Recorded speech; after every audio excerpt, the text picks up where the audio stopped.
The San Antonio Spurs might have lost, but I think Lonnie Walker, the fourth, showed that he has star potential. So I want to talk about this. And before we start tonight's video, obviously, I want to hear down below, what do you guys think of Lonnie Walker and his potential? What do you think of the Spurs' future? I've made multiple videos this season saying that the Spurs have a very bright future and could potentially be a playoff team this year. So let's talk about it. Lonnie Walker. I was a fan of this guy when he came out of Miami. And the reason is due to the fact that he can churn his speed into another gear. So there was a few times where he either got a steal, got a rebound, forced a bad shot, and got the ball after his teammate got the rebound.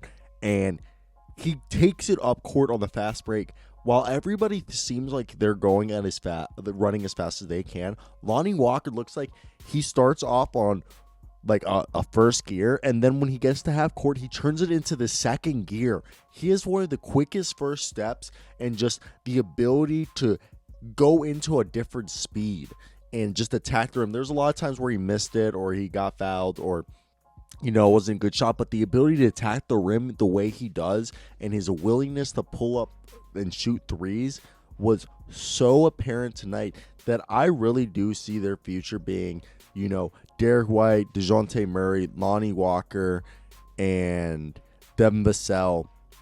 And out of those four guys that I mentioned, I think that the leading scorer for the future of the guard and small forward play for the San Antonio Spurs is going to come down to Lonnie Walker. I know he can be streaky, but I think Lonnie Walker this year is going to show us that he could be a 20-point per game scorer for the San Antonio Spurs on a nightly basis. And I think his athleticism, first off, is second to none. And he's actually, I think, a really good defender than people think.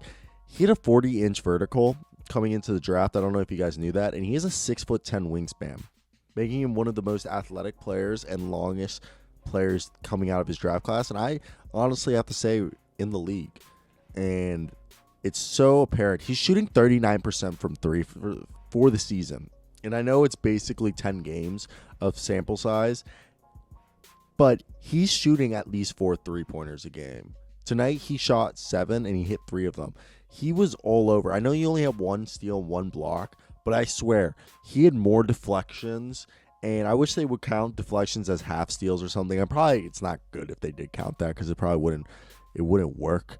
But his ability to disrupt the passing lanes and jump and steal the balls and just kick off a Spurs fast break is second to none. I feel like he has the potential to be one of the best two-way players in the league. And we could say that one of the problems with Lonnie Walker is his consistency. And an example of this is tonight. He had 25 points, but the night before he had 7. And the night before he had 14. The night before that, it was 9, But then he'll have a streak like how he started the year, scoring 16, 14, 16, 11. And you're like, and he's shooting consistently. And then he'll track off to where he'll have like a 4-game skid. Like he'll have a 4-game skid of being really hot. And then he'll have a 4-game skid of being really cold.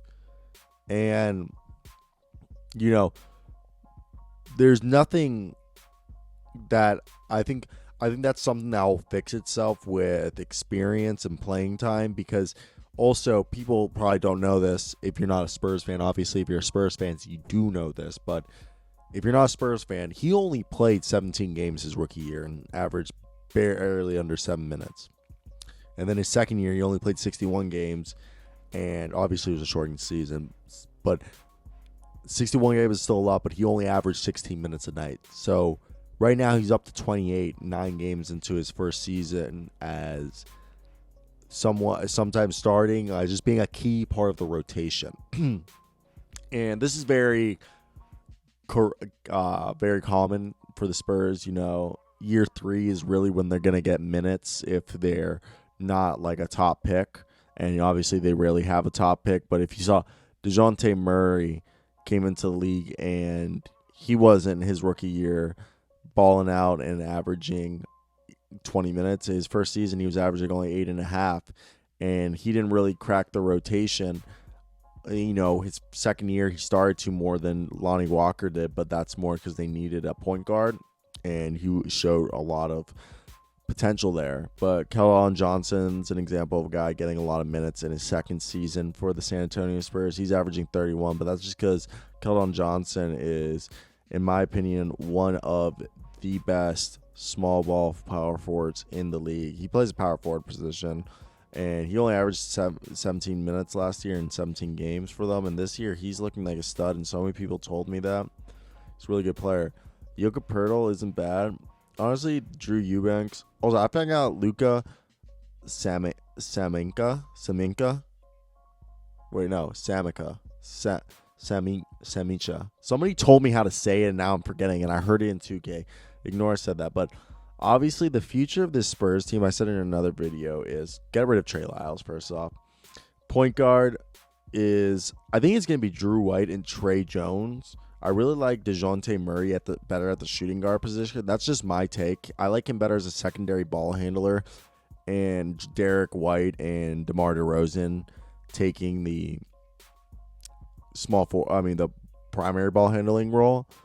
But DeMar won't be there forever. So I like Derek White at point guard, shooting guard, DeJounte Murray, small forward, either Lonnie Walker or Devin Vassell, Keldon Johnson at power forward, then center, Jokic Pertl, Drew Eubanks, and hopefully they can maybe rotate Luka in there.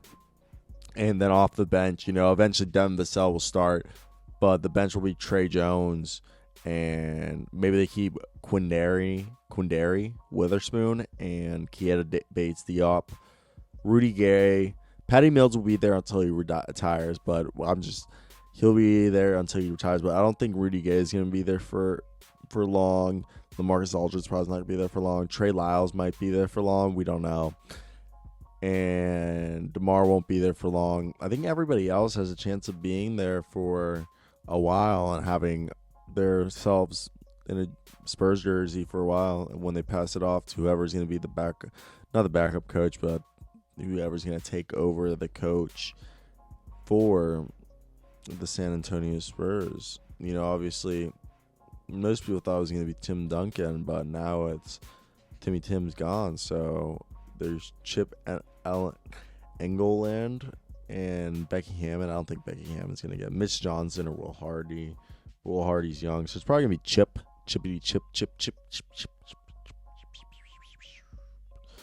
But yeah, he's been on the Spurs for like 15 years. That's the video, guys. I hope you guys do have a great day, because I know I will. Till next, guys. Peace out.